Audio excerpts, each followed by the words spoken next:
علیہ التحیۃ والتسلیم کی بارگاہ بےکس پناہ میں جس طریقے سے میں پڑھا ہوں عقیدت و محبت میں ڈوب کر اسی طریقے سے درود و سلام کا نذرانہ پیش کریں۔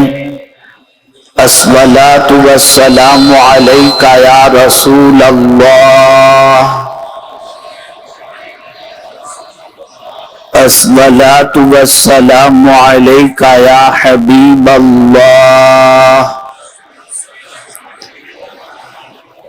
الصلاۃ والسلام علیک یا نبی اللہ، الصلاۃ والسلام علیک یا نور اللہ،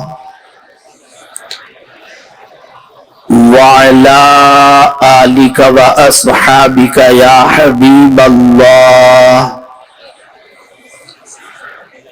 صلی اللہ تعالی علیہ وسلم۔ میرے پیارے آقا صلی اللہ تعالی علیہ وسلم کے پیارے دیوانوں، ہماری توجہ ایک چیز سے کمپلیٹلی ہٹ چکی ہے اور ایک چیز کی طرف مرکوز ہو چکی ہے۔ دولت کی طرف توجہ چلی گئی اور جوانی سے توجہ ہماری ہٹ گئی۔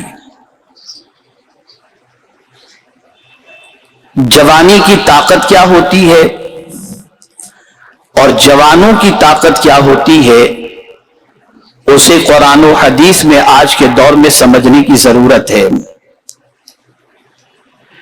کون سی قوم طاقتور ہے؟ طاقتور قوم کی آئیڈینٹی کیا ہے؟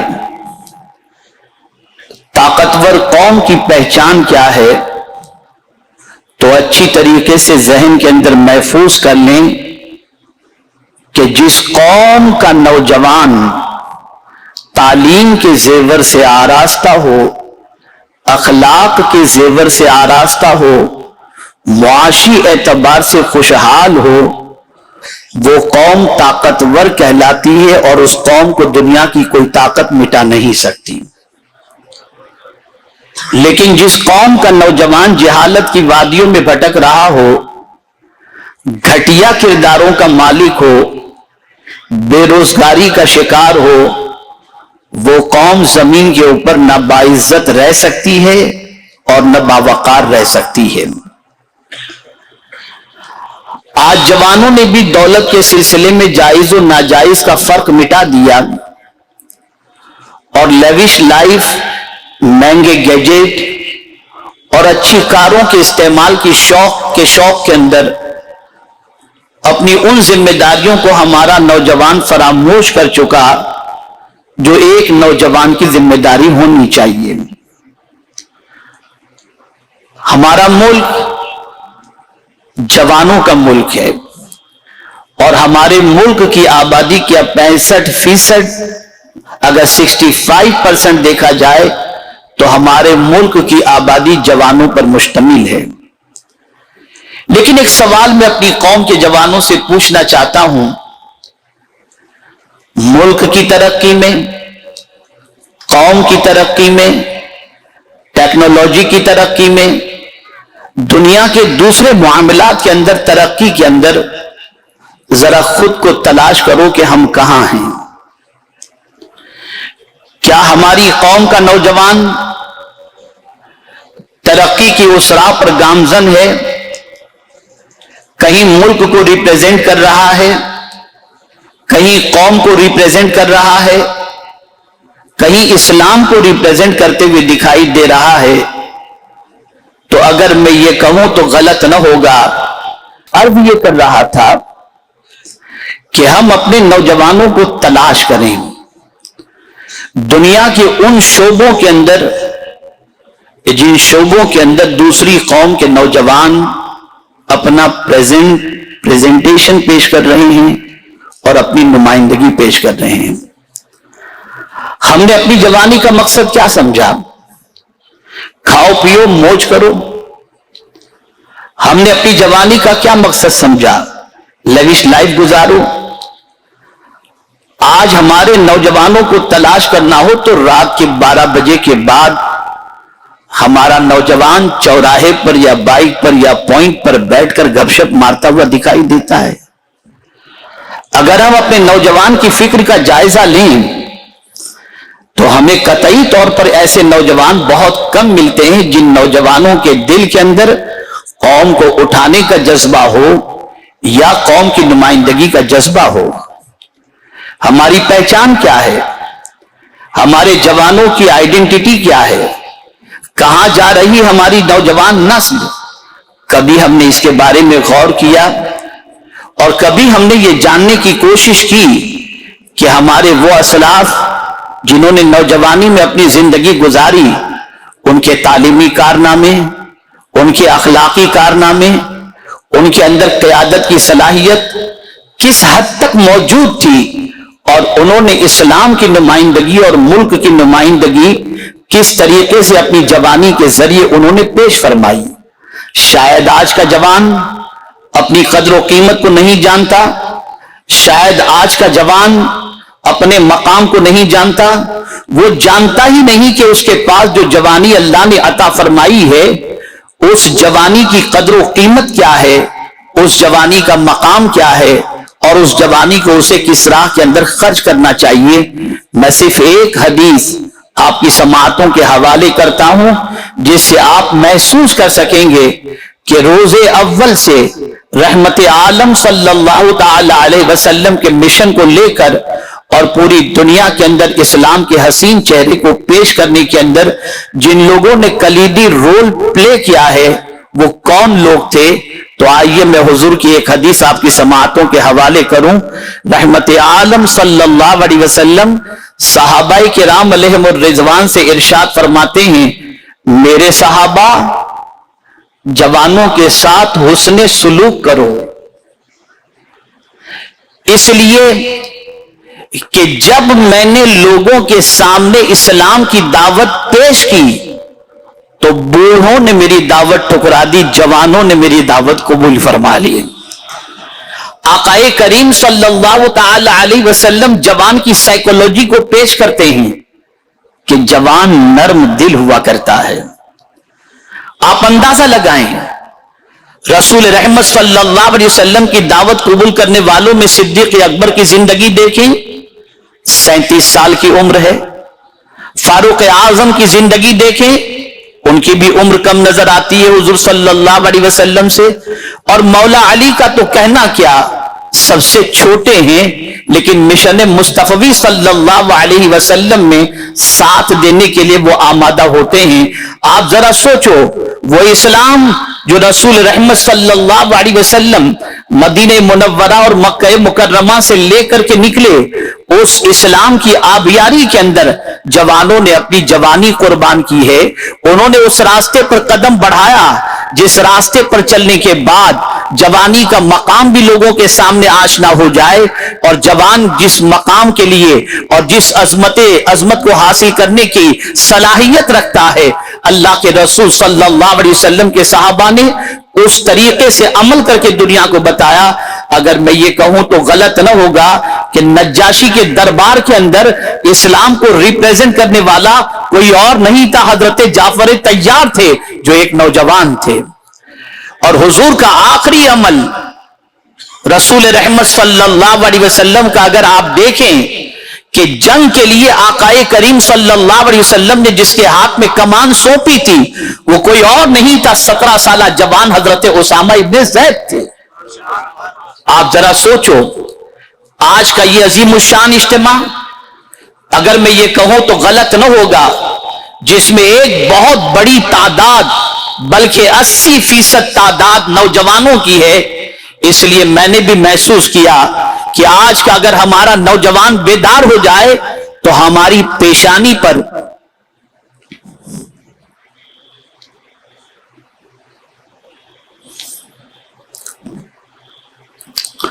جو زوال کا کلنک لگا ہوا ہے اور بدنما داغ جو لگا ہوا ہے اسے دھونے کی ہمارا جوان آج کے دور میں صلاحیت رکھتا ہے۔ کسی قوم کا نوجوان اگر سنور جاتا ہے تو وہ قوم سنور جاتی ہے، اور کسی قوم کا ایک نوجوان بگڑ جائے تو پوری قوم بگڑ جاتی ہے۔ مجھے ایک بزرگ کی دعا یاد آتی ہے جو عرفات کے میدان میں گئے تب بھی ایک ہی دعا کرتے تھے، اے اللہ میرے شہر والوں کو سلامت رکھنا، انہیں اچھا رکھنا۔ مینا میں بھی ایک ہی دعا کر رہے ہیں، اے اللہ میرے شہر والوں کو اچھا رکھنا۔ اسی طریقے سے مزدلفہ میں بھی یہی دعا کر رہے ہیں، اے اللہ میرے شہر والوں کو اچھا رکھنا۔ کسی نے پوچھ لیا آپ آئے حج کے لیے، نہ اپنے لیے دعا کر رہے ہیں نہ اپنے گھر والوں کے لیے دعا کر رہے ہیں۔ اللہ اکبر، آپ تو اپنے شہر والوں کے لیے دعا کر رہے ہیں۔ آپ ذرا سوچو اور اس دعا کی طرف توجہ کو مبذول کرو، اور اس کے بعد معاشرے کا بسنے والا ہر نوجوان اور ہر ذمہ دار اپنی ذمہ داری کو محسوس کرے۔ اس بزرگ سے پوچھا گیا ذرا یہ تو بتائیے کہ نہ اپنے لیے دعا کر رہے ہیں نہ گھر والوں کے لیے دعا کر رہے ہیں، شہر والوں کے لیے دعا کیوں کر رہے ہیں؟ جواب میں ارشاد فرماتے ہیں میرے ہی تو شہر کے اندر میرے بچے بھی رہتے ہیں، میرے رشتہ دار بھی رہتے ہیں، میرے خاندان کے لوگ بھی رہتے ہیں اور دوسرے لوگ بھی رہتے ہیں۔ اگر میں نے شہر والوں کے لیے دعا کی تو کیا غلط کی؟ اس لیے کہ شہر کا ایک بچہ بھی صحیح رہا، شہر کے لوگ اگر صحیح رہے تو ہمارے بچے بھی صحیح رہیں گے، اور شہر کا ایک بچہ بگڑ گیا تو ڈر لگتا ہے کہ اس کی صحبت سے ہمارا بچہ بھی بگڑ نہ جائے۔ کیا یہ بات سچ نہیں ہے؟ ہمارے معاشرے کے اندر، محلے کے اندر ایک بچہ بگڑ جاتا ہے تو نہ جانے کتنوں کو نشے کا عادی بنا دیتا ہے۔ ہمارے معاشرے کا ایک نوجوان اگر زنا کے اڈے کا عادی بن گیا تو نہ جانے کتنوں کو اس زنا کے اڈے تک لے جاتا ہے۔ ایک شراب کے نشے میں دھت ہونے کی عادت بنا لیا تو نہ جانے کتنوں اس کو شراب کا رسیا بنا دیتا ہے۔ اے نوجوانوں، میں تم سے کہنا چاہتا ہوں اب یہ ساری چیزوں کو بند کرو۔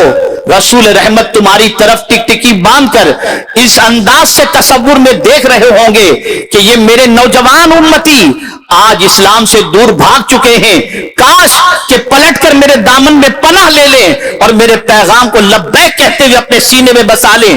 تو امت مسلمہ پر جو داغ لگا ہوا ہے، یہ ہماری نوجوان نسل اس داغ کو انشاءاللہ مٹانے کی صلاحیت رکھتی ہے۔ میری قوم کے نوجوانوں، تمہاری جوانی بڑی قیمتی ہے، تمہارا مقام بڑا عرف و اعلیٰ ہے۔ اللہ عز و جل نے جوانوں کو بڑا مقام دیا ہے۔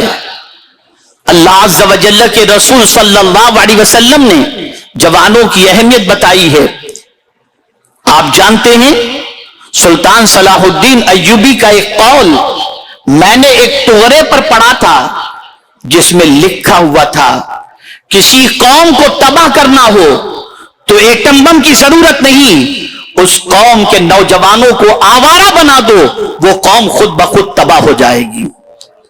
کیا یہ سچ نہیں ہے کہ آج ہمارے معاشرے کے اندر بہت سارے نوجوان، میں سب کی بات نہیں کر رہا، بہت سارے نوجوان مسجدوں سے دور ہیں، علماء سے دور ہیں، دینی تعلیم سے دور ہیں، درسگاہوں سے دور ہیں، سوشل ایکٹیویٹی سے دور ہیں، خلق خدا کی خدمت سے دور ہیں، معاشی اعتبار سے پسماندگی کے شکار ہیں، اور بہت سارے تو ایسے نوجوان ہیں جو آج بھی اپنی ماں کو برتن منجواتے ہوئے وہ کام کرواتے ہیں اور خود بیٹھ کر کے سگریٹ پیتے ہیں، نشہ کرتے ہیں، اور انہیں اس چیز کا احساس تک نہیں ہوتا کہ میری ماں ہمارے لیے کیا کر رہی ہے، اور وہ اپنی جوانی کو برباد کرتے ہوئے نظر آ رہے ہیں۔ ذرا سوچو، ذرا اندازہ لگاؤ، جہاں علم کی طرف پیش رفت کرنا ہے وہاں صرف علم ہی حاصل نہیں کرنا، علم کی طرف قدم ہی نہیں بڑھانا، بلکہ قرآن کی اس آیت پر عمل کرنا ہے، فاستبقوا الخیرات، بھلائی کے معاملے میں دنیا سے آگے نکل جاؤ، ایجوکیشن کے اندر دنیا سے آگے نکل جاؤ، اس لیے کہ تمہارا تعلق رب سے جڑا ہوا ہے۔ اگر تم نے علم کی طرف پیش قدمی کی، علم کی طرف تم نے قدم بڑھایا، اور پھر چند دنوں علم کا سفر طے کرنے کے بعد اگر اپنے مقصد کو تم نے فراموش کر دیا تو میں یہ سمجھتا ہوں کہ تمہارا سفر تمہیں منزل مقصود تک نہیں پہنچا سکتا۔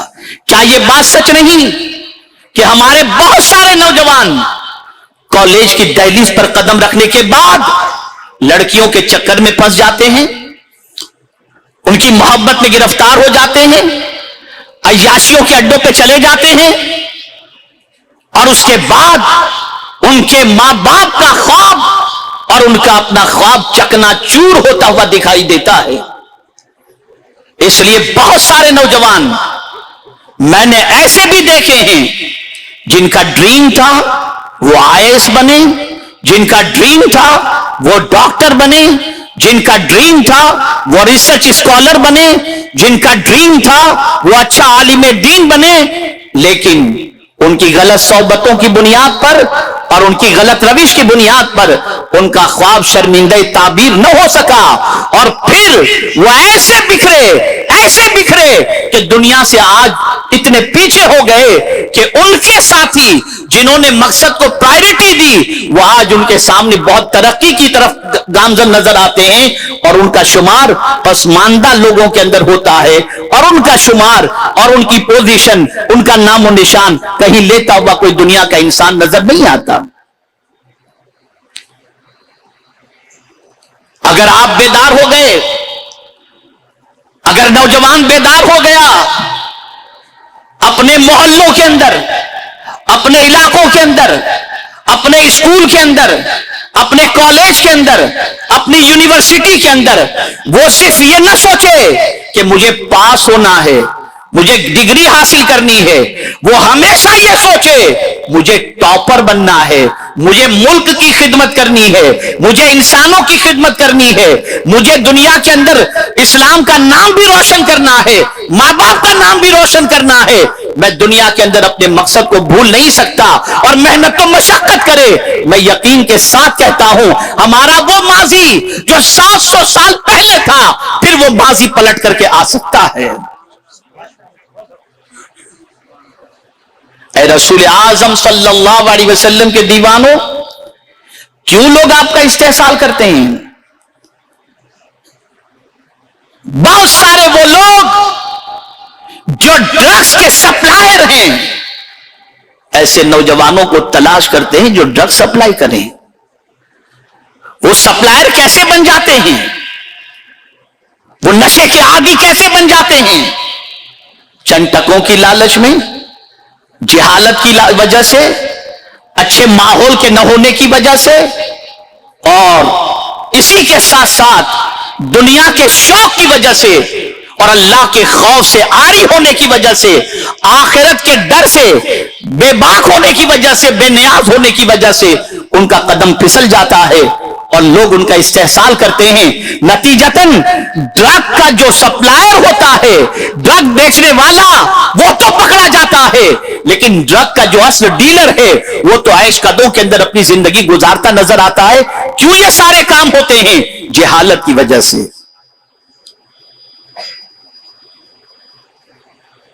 بد اخلاق ہونے کی وجہ سے۔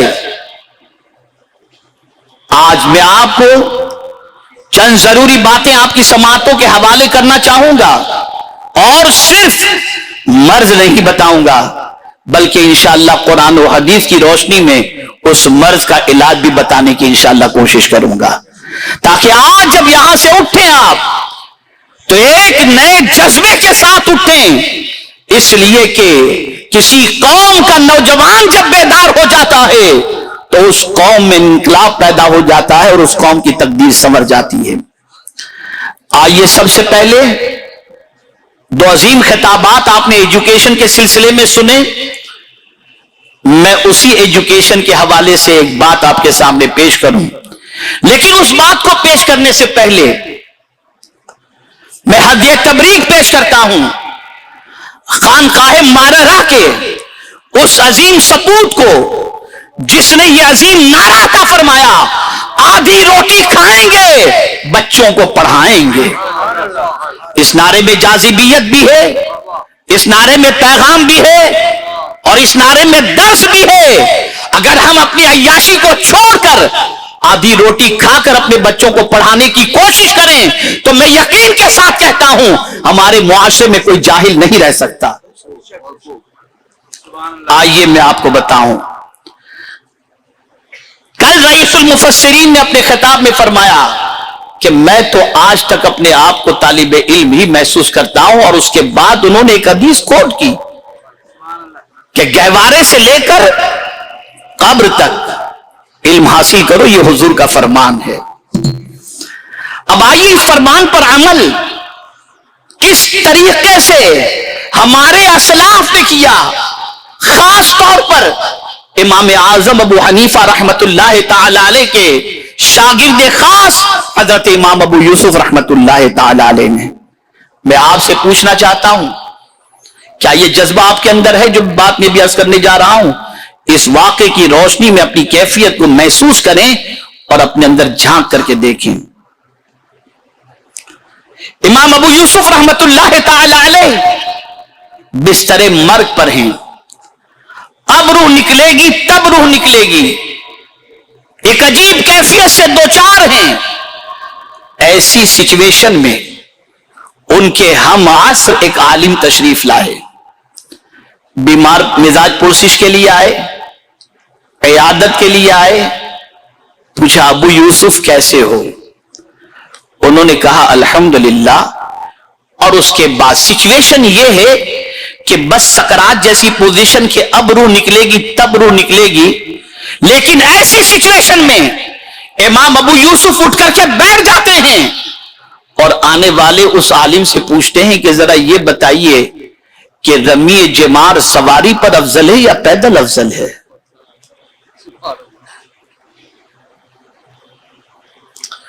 وہ عالم فرماتے ہیں ابو یوسف تمہاری طبیعت مذاکرے کی نہیں ہے، تمہیں آرام کی ضرورت ہے۔